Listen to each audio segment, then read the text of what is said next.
The opinions expressed in the following programs are those of the participants and do not necessarily reflect those of Rogers nor Rogers TV.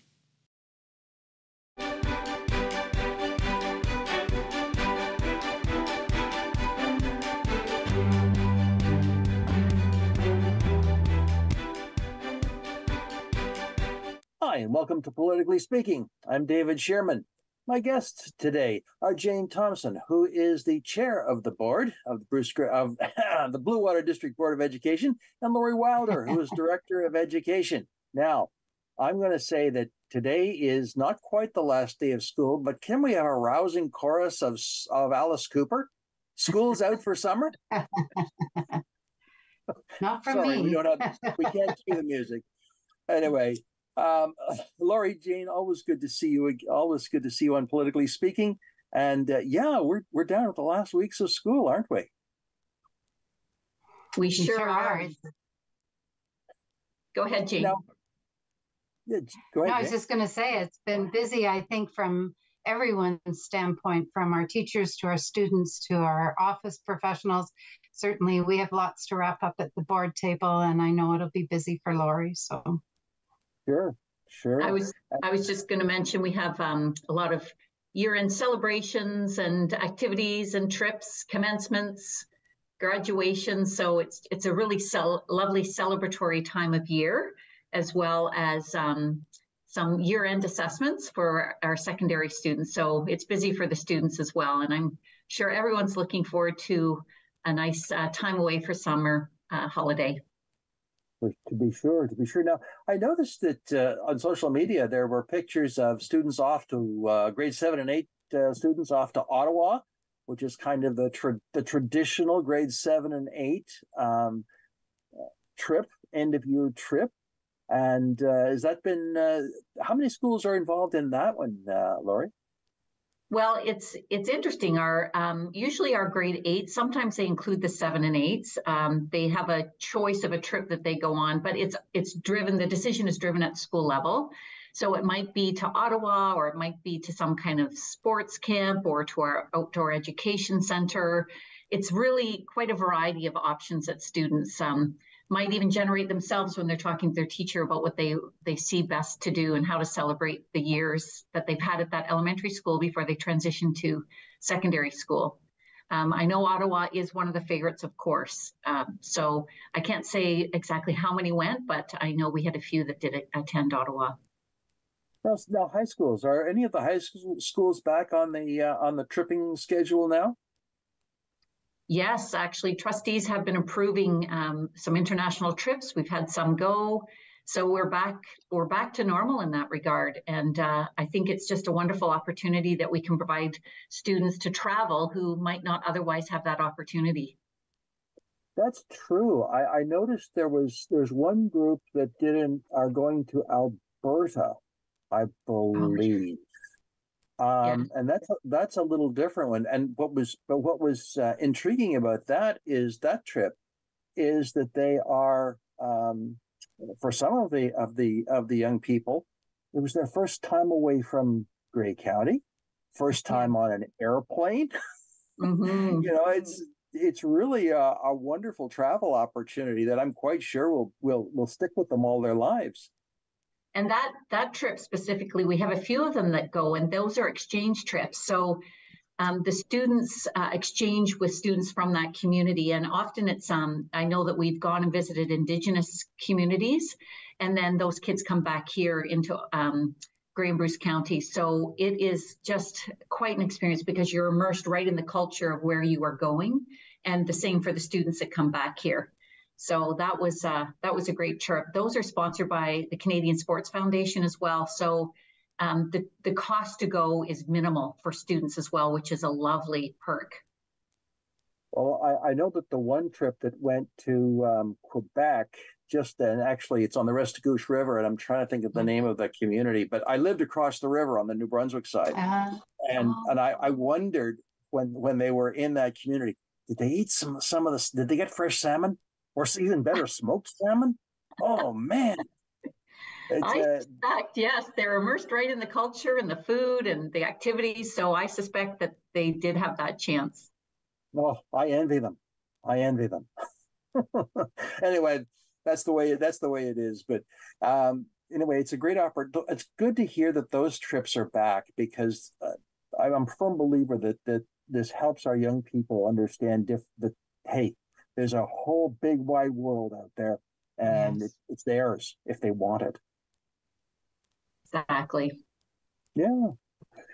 So let's talk about end of year. Now, there was a very special graduation that happened recently, and that is the adult education graduation. And this is a little different program. Laura, you want to start off explaining what that actually is? I sure can, and then Jane can share her experiences of being at the graduation ceremony last evening. So this program is for students, adult students who haven't received their diploma, their Ontario Secondary School diploma previously. And this is an opportunity for them to achieve their diploma. And there are different credits that folks can get for life experiences that help them get closer to their diploma. So they are assessed by teachers here in our system. And then they find out after assessment how many credits they need to get their diploma. So last night, there were actually 96 graduates. 96 graduation certificates were available, of which I know we weren't able to have them all in attendance. We had the space, but just due to their commitments, they weren't all able to come. But for me, that's just phenomenal that we are changing, I believe, somebody's life trajectory by able to give them a secondary school diploma, and that they will have more options available to them to work, to further study, whatever they might choose to do. So I think it's one of our more emotional ceremonies, just because they bring their family members, and it really is life-changing. Jane, I know you were there to see it firsthand. Do you have some comments? Oh, we have a technical issue there with Jane. Okay. Yeah. All right. There she is. Back. Okay. Jane, I wondered if you were there firsthand, if you have any comments about the ceremony last night. It was last night. It was lovely. It was very well attended, and the graduates looked so pleased. They all had their cap and gown on. They all marched in, and their families were so pleased to see them. Everyone's story, of course, is different. And while I didn't know what each of their stories was, you could just see the pride. Many of them had small children with them. It's a real accomplishment, and it will open many doors for them wherever their path takes them from now. And I know we froze up for a moment there, but I was also saying, I hope people who are listening, who are thinking, wow, I'm close to getting my diploma, would also consider it, because there was quite an age range of people that took advantage of this opportunity, and it sure is exciting to see the pride in everyone. I think we have to acknowledge too that many of the people who achieved their secondary school diploma work not. I mean, it's one thing to work hard when you're 16, 17, 18. Mm-hmm. But when you're an adult with adult responsibilities like children, like a job, it takes an extra sense of commitment and time to get those to make that, to get that diploma. And like you said, it opens doors. You raise a really good point, David. It's certainly not as easy to find the time. That's why the process is quite interesting. I would encourage folks who might be interested, just as Jane said, to go to our website and just look for the adult education link, because they may find actually that it's not as onerous as they might feel in their mind that it would be to get their diploma, and they will be linked with a teacher who can help guide them through the process, and they might be quite surprised that it could get them there faster than they might expect. Sure.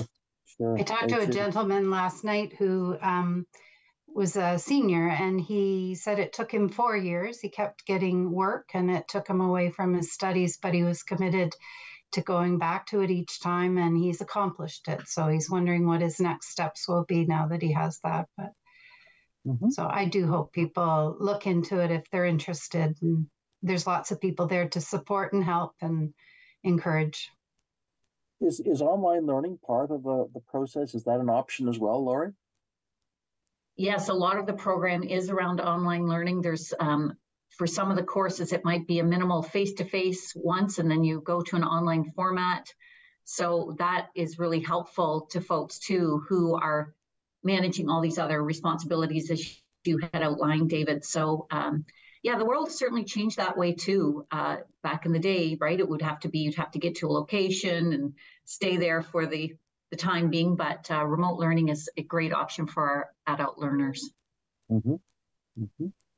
And let's not forget the rest of the students who I'm sure went through commencement in the spring or at this time of year. Some wait until fall. It depends on the school, doesn't it? Not all schools have a spring commencement. They have it in the fall. Yes, you're exactly right. It does depend on the school. Some historically have held it either in the spring or the fall, and I know some are experimenting, like switching it. To actually have it in the spring, it's actually a lot of quick work that needs to be done just as the students are finishing. So I know that in the spring we have Bruce Peninsula, Georgian Bay, Grey Highlands, and John Diefenbaker. And Peninsula Shores. Peninsula Shores also. Oh, yes. Okay. Thank you very much, Jane. Peninsula Shores. And then the others, Kincardine, Owen Sound, Saugeen District, and Walkerton are in the fall. So it's a lovely time to recognize all of our graduates and as well award winners.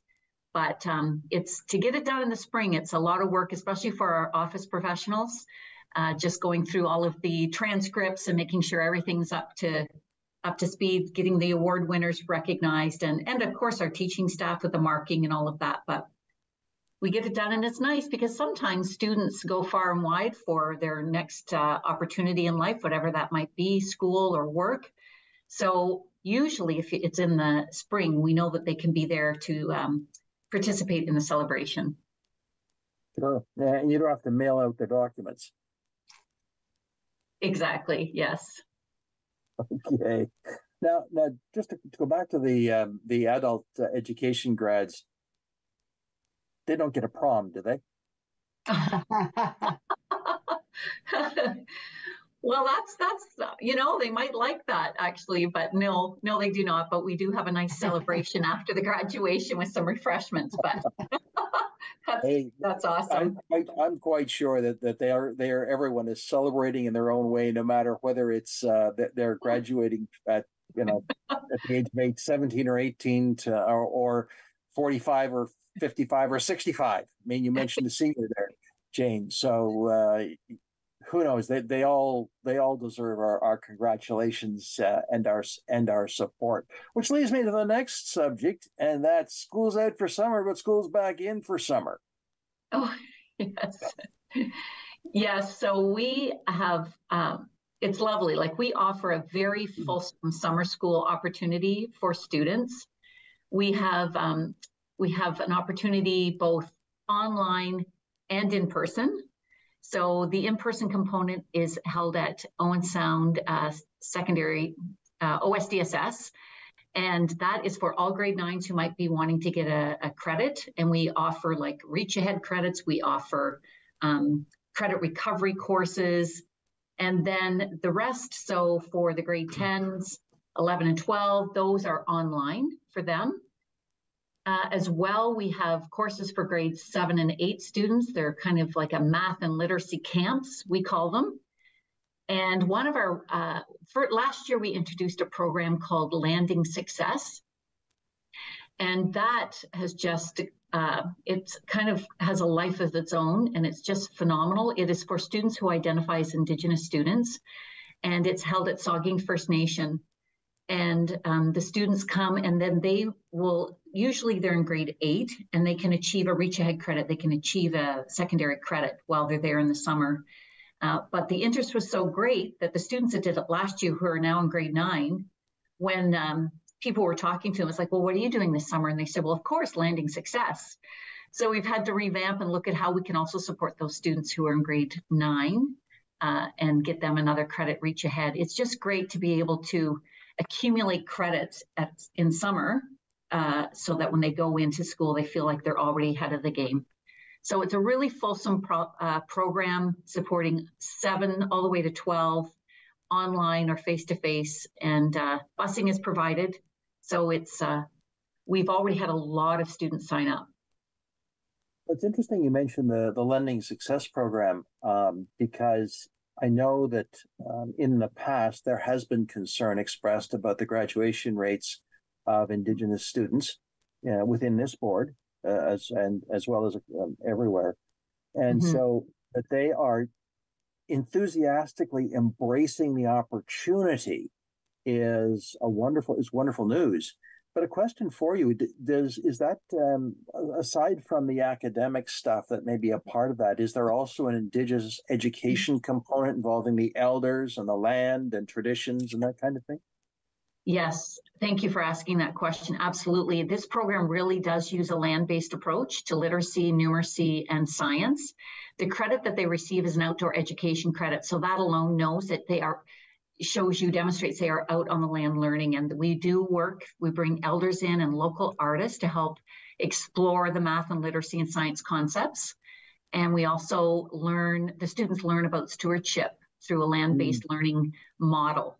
So great question, because it is very much Indigenous focused and supported by the elders and folks who work out of Saugeen First Nation. That's also good to hear, because one of the issues that has been ongoing is loss of a lot of that traditional knowledge, and this is a way. It sounds like the school is supporting the extension and teaching of the traditional knowledge that is so essential for everyone, but especially for that community. Sounds like I wish that you could. I had that when I was in school. Yeah. Oh, I know I wouldn't qualify, but because I'm not Indigenous. Yeah. But hey, I can wish.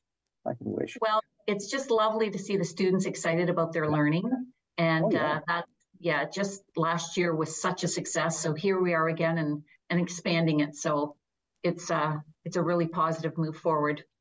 We also know some of the students, the relationships they built, they've used those resources, those people to help them transition back into the school system, because they've developed the relationship over the summer with those adults and know they can lean on them or use them as a resource as they come into that new system in the school. And that is so important, because the transition from public or elementary to secondary is huge. And it's I think we acknowledge that for sure. But sorry? No, Jane raises a great point. Because we have 2 Indigenous graduation coaches. And so thanks, Jane, for raising that. They're quite involved in this program. And in fact, they connected with students so significantly in the summer that's exactly what happened in September when they got into grade 9 and there was trepidation or fears. Like, the grad coaches were there saying, hey, you need to get to first class. I know where it is. Let me take you. Here's lunchtime. If you need, I can sit and have lunch, like just to help smooth their transition and help them feel more comfortable. So thanks for that point, Jane. Yeah. Now this is just before we're taping. It's National Indigenous Peoples Day. Is that particular day being lifted up in the school board? It actually, it certainly is. We like to talk about Indigenous learning and culture throughout the year. But certainly this is this is Indigenous month as well. So we have had schools already participating in a lot of different celebrations and honoring, for example, Red Dress Day. I know that our schools did honor that and have different displays up and projects connected to the community as well. There was one at Owen Sound District Secondary School. The grade 9 visual arts students created an exhibit. Many of our schools have drummers come in from particularly Saugeen First Nation, and we do a lot of work as well with Nawash. There's different ceremonies. We'll have people in for sacred fire ceremonies and smudging. So it's something that we try to keep at the top of our minds throughout the year. But I know as well, our GC Houston students were heading for the powwow that's happening. So anything we can do to support and honor the cultures and traditions and learning of our Indigenous peoples, we do that. And of course, looking ahead to the fall, there will also be appropriate remembrances for National Truth and Reconciliation Day at the end of September. Yes, I was actually just speaking to the principal of GC Houston, Hugh Morrison, and he had been yesterday at Bruce Power. He has a drumming group at his school, and it's just growing and growing. And he had taken the students, they've been invited up to Bruce Power to do some drumming for like a meeting that they had of sorts. So they've been doing that more frequently. But yes, as well, we will on Truth and Reconciliation Day. That's a big day for us too. Speaking of other celebrations, this is Pride Month here in, certainly in North America, June is considered Pride Month, and we just finished last weekend. We had the Owen Sound Pride Parade, which people can watch on Rogers TV, plug. But one of the things that I noticed, and Jane, you and I talked a bit about this before the show, is that the Board of Education, both the Catholic and the public school board, were integral parts of the Pride Parade. They were marching, they were present. What's the role of Pride Month and Pride Parade in the schools? Well, I think we all take very seriously our responsibility to lift up our students and let them know that we see them, we support them. And so it's just important for us to raise our voices and our flags and to join with the students. Mm-hmm. Mm-hmm. Can I add, I completely agree. Like, our responsibility under the Ontario Human Rights Code is to provide an environment where everyone feels safe and that they can learn and thrive and be themselves. And so that includes children who identify as 2S LGBTQIA+, or children with disabilities, Black children, Indigenous children, Jewish, Muslim, whatever. And that's a role. Like, we need those students to feel included and that they belong and supported.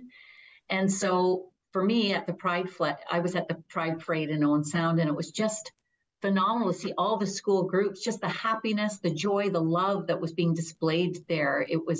And that all of our students were out there participating, teachers, administration. It's just, we have to show an education system that is very inclusive and welcoming, and just create those environments for them. And the Pride Parade is one way to do that. So I was just so happy to be there. What is the Rainbow Conference, or was that an event that you went to? That was an event here that we hosted at the board office. And so it was run by our Gender Sexuality Alliance clubs that we have in our schools. And so it was called True Colors was the theme. And so it's a place where students who identify as 2S LGBTQ+IA or their allies can come. And it's just, again, another opportunity to gather and listen to some guest speakers, ask questions.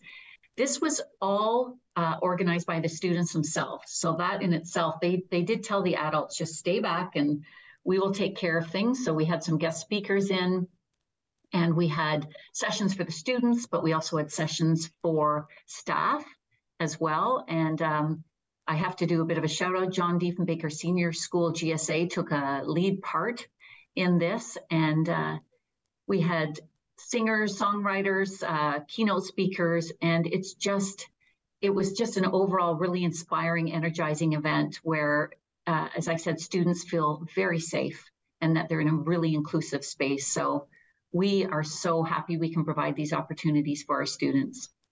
Mm-hmm. One of the things that I've noticed, actually, I won't say where I read it, but it was drawn to my attention that we always have to remember what are the impacts? What is the impact of what we say and do on others? It's a kind of a reverse of the way we're used to thinking. And but one of the concepts that has certainly come forward this year, for me at least, in terms of Pride Month, is okay, what is the impact of what we say and do in our relationships? And it's a bit different to think that way. And I think it may have some strength as it goes forward. I just read something. Sorry, Laurie. I just read something from the Ontario Human Rights Commission that was just asking Ontarians, everyone, to treat others the way you wish to be treated. And it's quite a simple, it's a very simple message. And I think if we all use that in our day-to-day world, we'd be much further ahead because we know how we want to be treated. So. Yeah. I was just going to add too, I think it kind of aligns with David, your point as well, is I think it's important for us to be active allies. So it's just not enough anymore to passively sit back, but actively we need to show our support. For example, participating in the Pride flag and or supporting it in somehow, same way. That's a small way, but there are other ways to do that as well. So as a board, we're doing our best to show our support and caring and compassion and love for staff and students. And the other side of that is we have to also be prepared to be just a little uncomfortable, because once we start learning, it's the same thing as with our Indigenous relationships. Once we start learning the history, I'm sorry, you're going to feel a little uncomfortable because things happened in the past that probably would not happen today. But we learned in the past, I hope. No, there was some horrific things, yes, that happened in the past, and I'm glad we're moving forward in a positive way. Yep. But our young people are learning those bits of history as well, are they, Jane? Those kinds of things are part of the history, is part of the history of Indigenous relationships, of around the story around Pride and Pride. The first Pride parades is that part of the teaching that that youth will hear at an age appropriate level, I'm sure. Yes, I certainly believe so. Okay. Yes, actually, Minister Lecce, he's the Minister of Education, Stephen Lecce, he did send out a memo to school boards as well, just along those lines. It's just indicating that, we as boards need to do our job to make sure students feel that we have safe spaces for them, that we are inclusive. The Indigenous teachings, that has been infused into the curriculum. And I know as well, like age appropriate, there is curriculum expectations too that support our health and our health curriculum as well. So the ministry is very supportive. Yes, I took that from the comments of Minister Lecce recently in the House and outside of Queen's Park. Certainly, he was saying very clearly, some things will not be tolerated. Yes. So, yes. Yeah. Well, we're gonna take a break now because I've got oh my golly, there's a whole laundry list of stuff we got to talk about, but all kinds of boring things like budget. But we'll get to that. I'm David Shearman. This is Politically Speaking, and yes, we will be right back.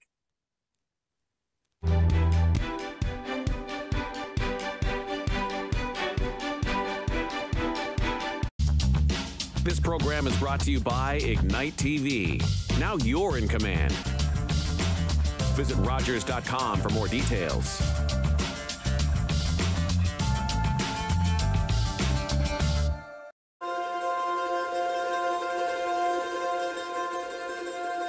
Leonard Thomson, 13 years old, diabetes mellitus, 65 pounds. Starve the child to let them live. The treatment's as cruel as the disease. It's a death sentence. Dr. Banting. This could be it. He's the first to receive this trial. But will it save him? It's not pure enough. So we try again. And again. And again.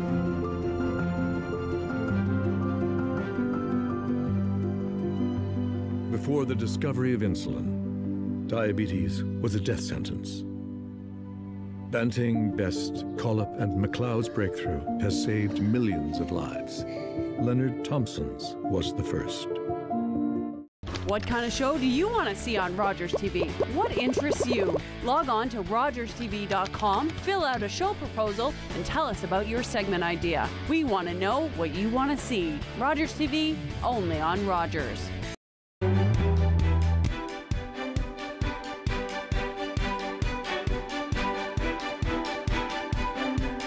Hi, and welcome back to Politically Speaking. I'm David Shearman. We have Jane Thomson, who is the chair of the Bluewater District Board of Education, and Lori Wilder, who is the director of education.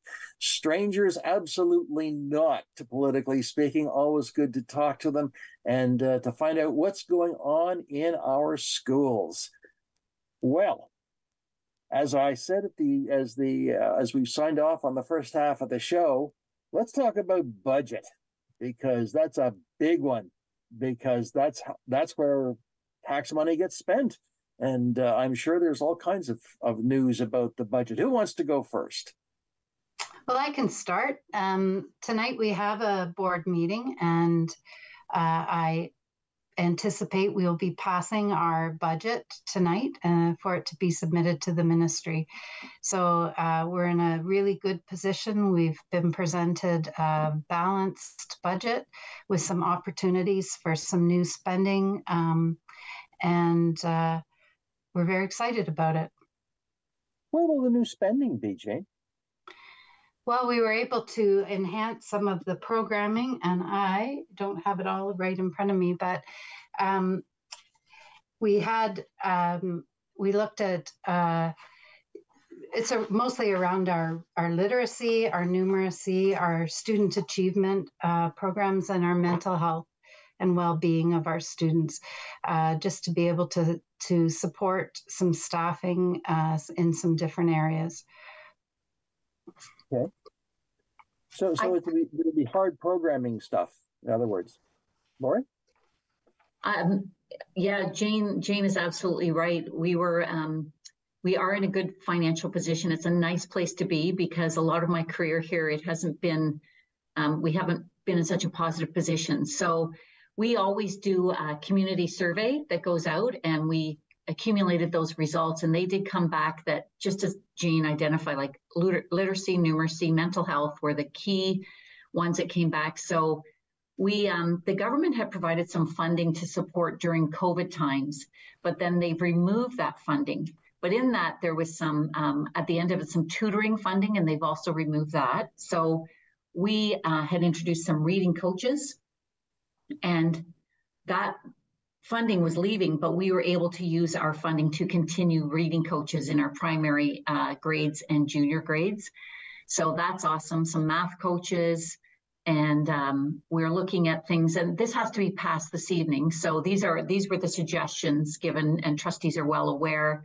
Our educational assistants, that's important, that we want to make sure that we have enough to support our students with special education needs, some support in kindergarten, just because we know we have our COVID children coming in, for lack of a better term. So just some help with regulation and transitioning into school, and psychology as well. So we're looking at supporting our psych department. So it's just nice to be able to have the funds to be able to continue the work that we've been doing, and enhance it as well.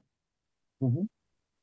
Well, that's always a good thing. The budget is balanced, and there's money directed towards students, which is where it should go. But there's another side to that, and that's capital.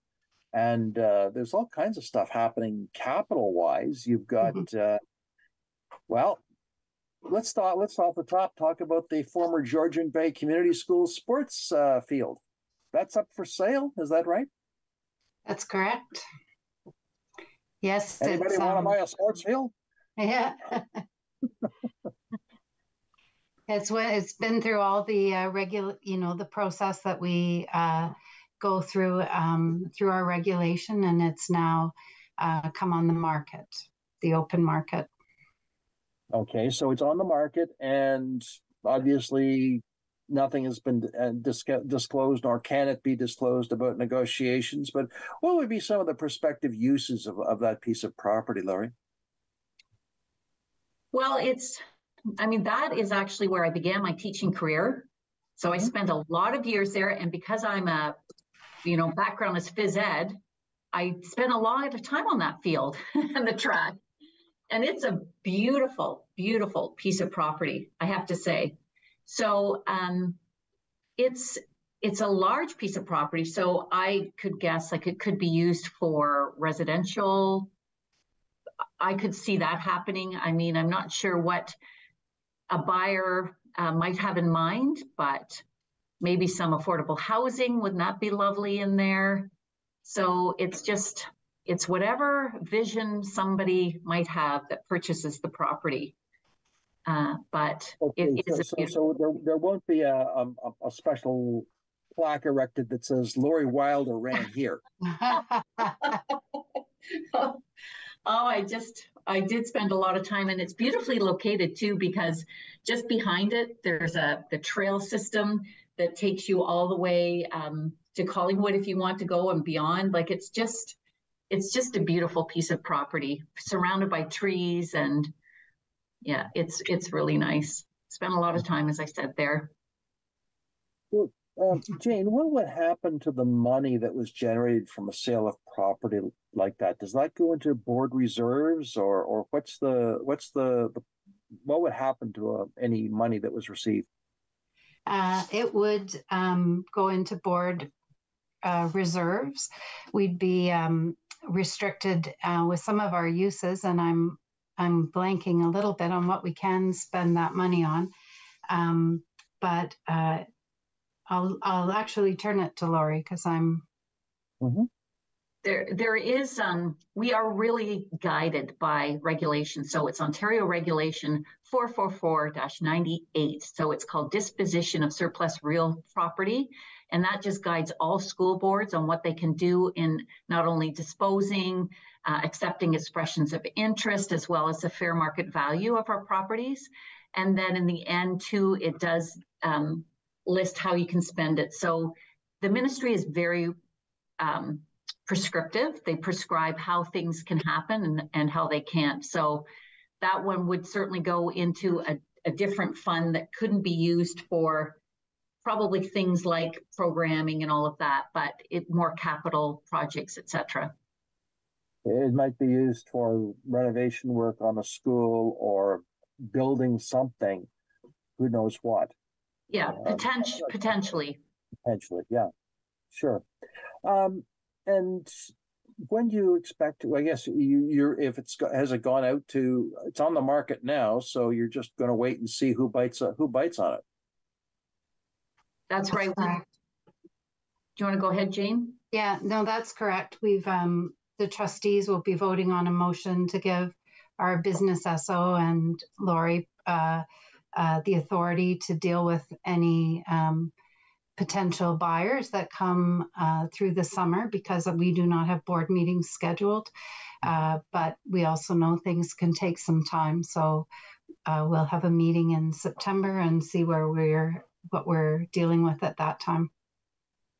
And lest we forget the kind of repurposing that can happen, I'm thinking of here in Owen Sound, we've got the old Sydenham School, which is now almost like a community hub, owned by the county. And I've been to many events that have been there since Sydenham closed. I think of Strathcona School, which is now 40 apartments. The old Dufferin School, which is now the Mawikwadong Native Indigenous Friendship Center. And I think of, then all of a sudden it's Bayview. Bayview. Oh, yes. Which will be used by Grey Goose Health Services as a long-term addiction treatment center. So who knows what the options will be for for these properties. You just never know. And this one is slightly different. Thanks for reminding us of all the wonderful things, how we've been able to support by selling it for community things. This one is actually just the track, because we already were successful in selling the school. So this one is just the track area and the property there. Yeah. Well, we'll all watch the media for the announcement whenever it comes. Whenever it comes. Whenever it comes. But there's other things that are happening. What's happening down at Beavercrest Community School in Markdale? We're making progress. Okay. Define progress. Well, I think we're getting close to our shovels in the ground with the school. So that's very exciting. It's been a very long process to get to this stage. So then we'll start to see it move along once we can get that going. Well, I do remember the day when Chapman said, "We'll give you $1 million if you build a school."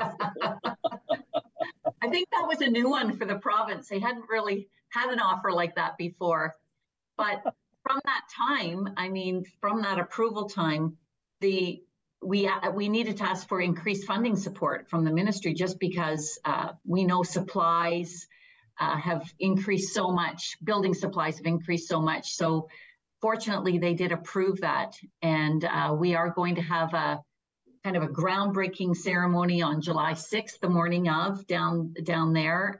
So it's pretty exciting that we're finally here. And so we're in a much different position than it's been a long wait, that's for sure. I was involved back in the accommodation review time when as well that happened, David. And, it's always tough for a school community to go through those, but this one is a really successful outcome for sure. Well, I have to say that this has moved faster than the hospital. Oh, true. Yeah. When you think about it, it's moved a lot faster than the hospital. And I've said before that Bill Walker and I had a running joke and it wasn't a joke, it was serious. Okay, what's happening with the Markdale Hospital? And, I drove by there recently, and my golly, it's sort of erupted out of the ground. And we're looking forward to that, to the day when that place will open its doors. But I'm sure you are looking forward to the day when Beavercrest will be up and running. About 2 years, is that the rough schedule? About 2 years?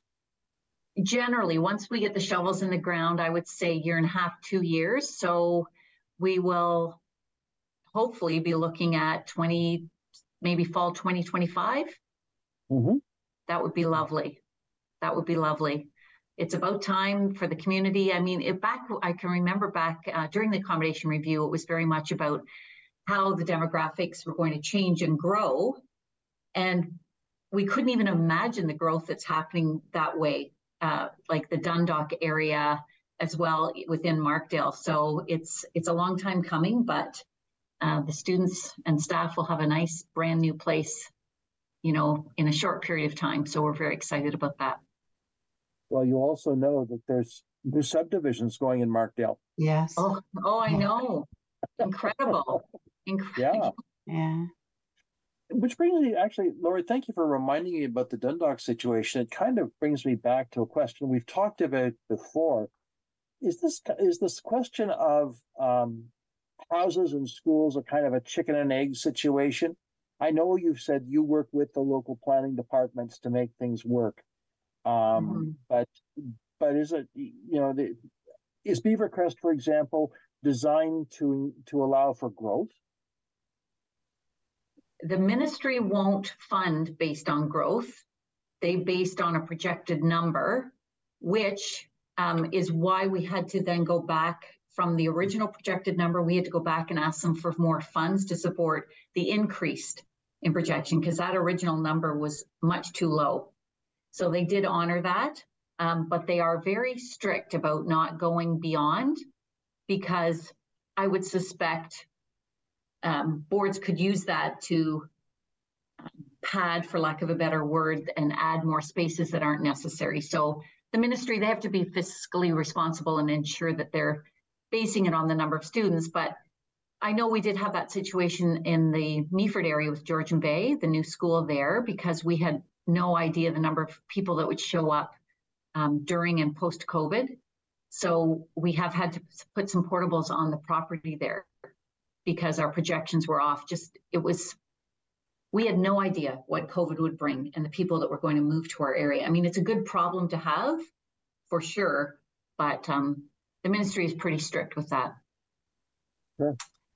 I know our building, sorry, David, I know in the designs of the actual schools, they try to leave some opportunity for anticipating an addition that might be needed in the future, when we have our designs made up in the first place. So recognizing there may be need for growth down the road, and where would that addition, or how would we manage that? But certainly it's an ongoing conversation with the minister from all the boards in the province. Everyone's struggling with the same challenge. Sure. Well, let's move up the peninsula to St. Edmunds Public School, where there's a childcare center going in.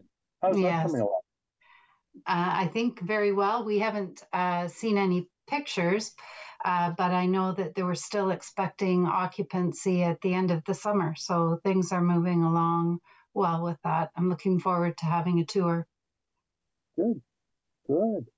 And Egremont, that's another place where they're adding childcare space.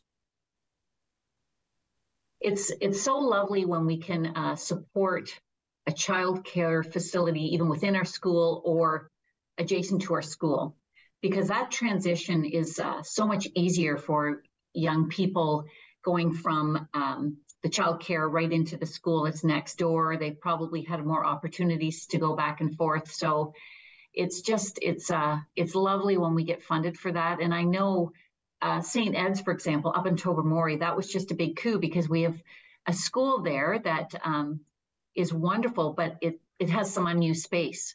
So to be able to put the childcare center in there, it used up space, and it just makes it a lovely transitional facility for those students to move into kindergarten, junior kindergarten. And that's Egremont's ready to move in, aren't they, Laurie? Yes, yeah, they're quite advanced they're ready to go.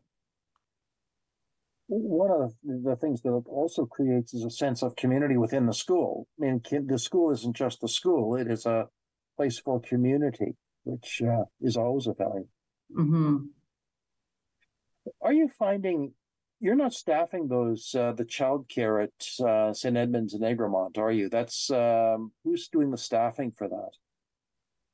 Yes, that is a different group of people. So we work closely with our childcare providers. We have different providers. It can be like just private operators or the YMCA, for example, and they are governed by they're still under the education umbrella, but it's separate from us. So yes, we don't staff or hire. They do all of that on their own, depending on the organization that is supporting that childcare center. Sure. I know I was talking with someone who is very involved in childcare in Grey Bruce, and I think the biggest issue right now is shortage of ECEs, early childhood educators. Huge shortages, and part of it's money, but that's their problem, I guess, unfortunately. But it's there is a shortage, so let's hope that will get resolved fairly soon.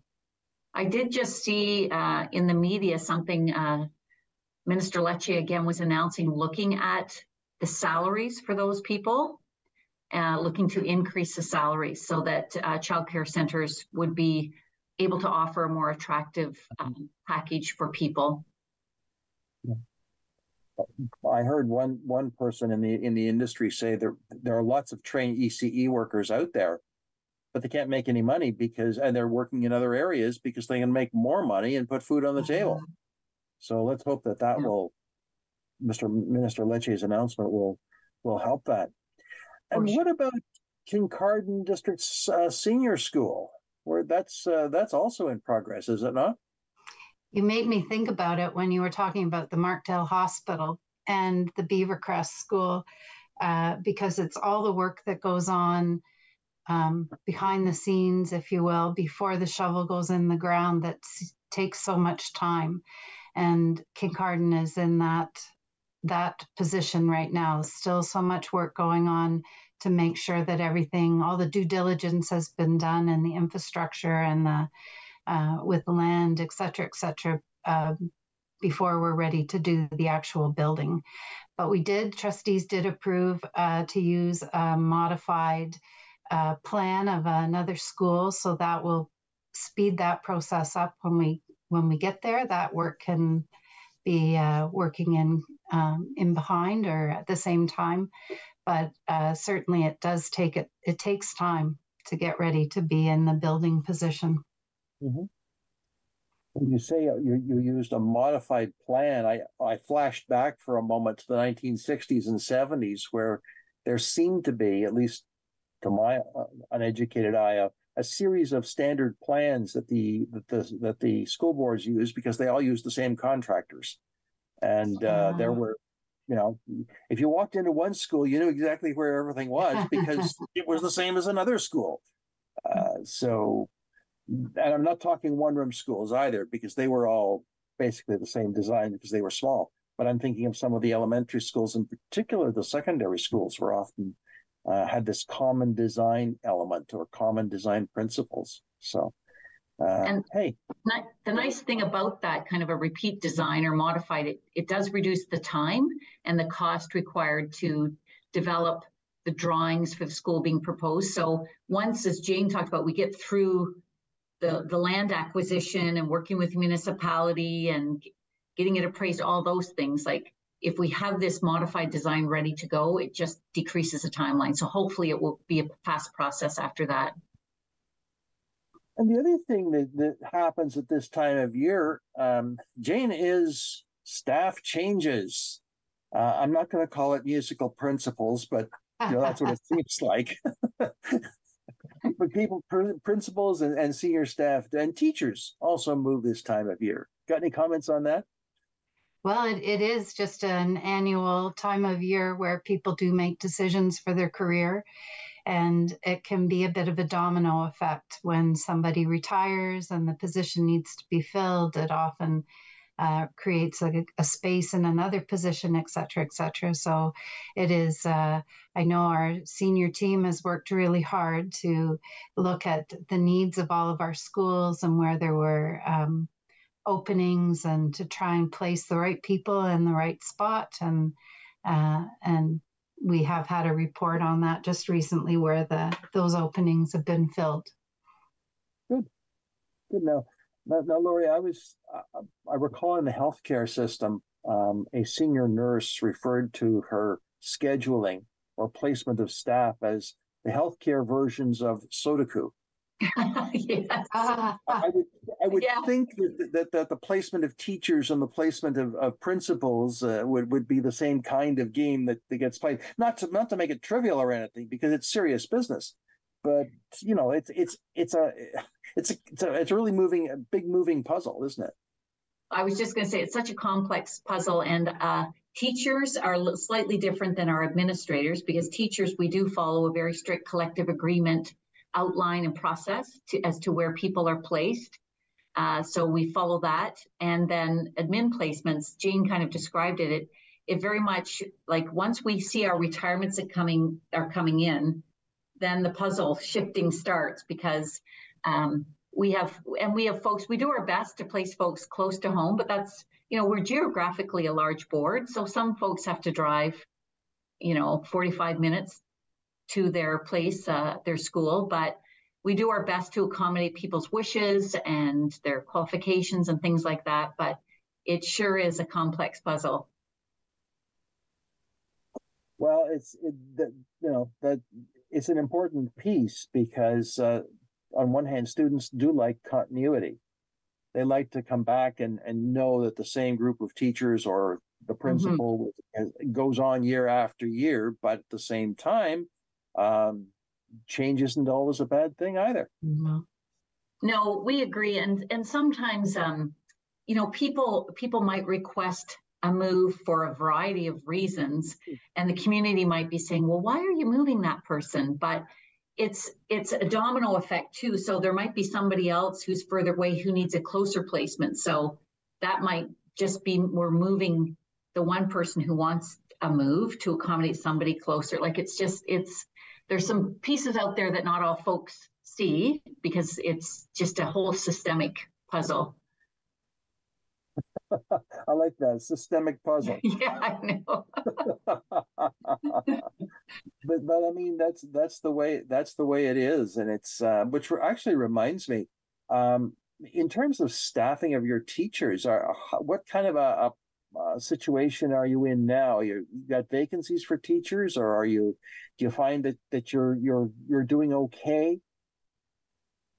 Yes, with our enrollment increase, we are doing okay. So we are, again, in a great position that way that we aren't having layoffs in that regard. So that's lovely because I remember those days too. So we're in a good position, and we're just going through the different steps in the staffing process. But we will be, like principals will soon, if not already, be posting for their needs next year for positions that aren't filled yet. Sure. So there are opportunities for teachers in the board still. There are open placements or placements that might be available if people have the right qualifications.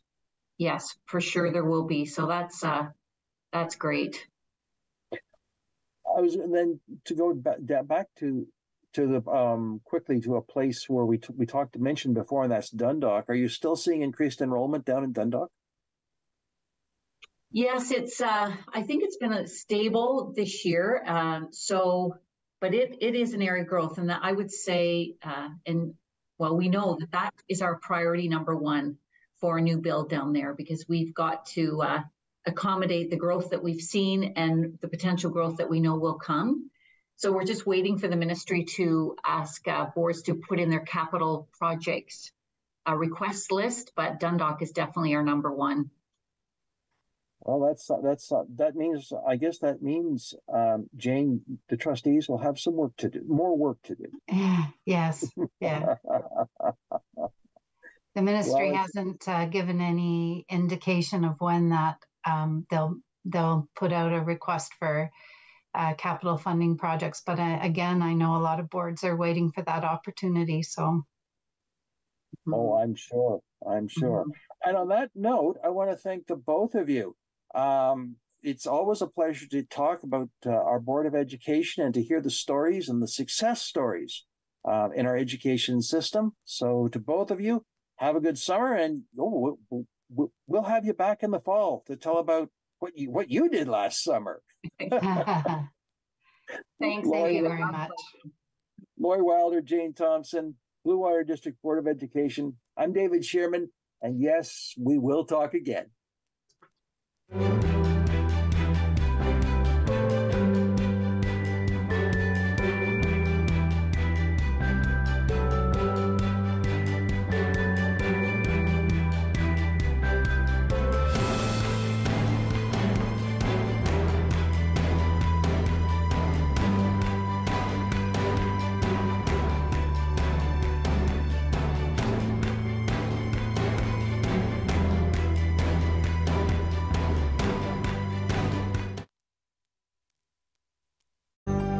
Call the Rogers TV viewer response line, email us, or connect with us on social media.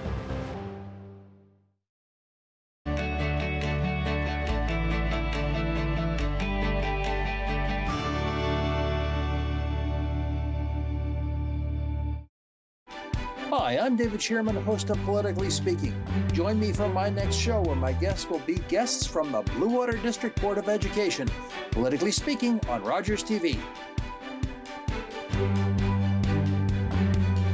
Looking for the best way to get the Major League Baseball games you want to watch? Rogers Super Sports Pack has you covered. With MLB Extra Innings, you'll have a premium ticket to out-of-market regular